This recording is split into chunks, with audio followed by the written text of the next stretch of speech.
Hello guys, good afternoon. Nandito kami ngayon dito sa ah, park guys. Dito kami nag-relax kasi ice cream lang kami guys. Kaon kami ng Mr. Chips from Philippines. At yung mga trupapits natin dito guys. Relax kami guys kasi naghintay pa kami ng Guys, tugnaw kayo guys. schedule. Gyapon guys.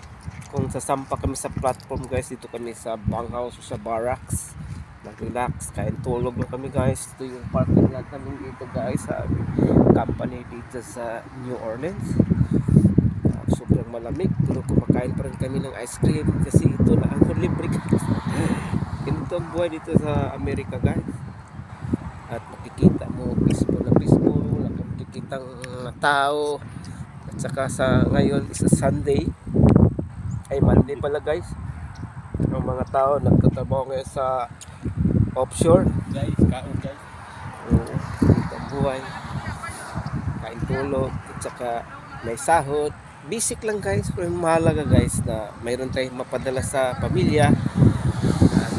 At mga OFW dyan guys, mga kababayan natin, mga kamarino, mga saan sulok ng mundo.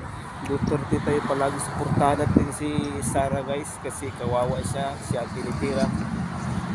Huwag tayo mawala ng pag-asa na ibalik natin ang Duterte family Guys, kasi marami siyang natulungan ng mga OFW, lalo na yung mga kababayan natin ng mga DH. Pagtanggol natin ang ating mga kapwa Pilipino kahit malayo tayo, mananalig lang sa taas.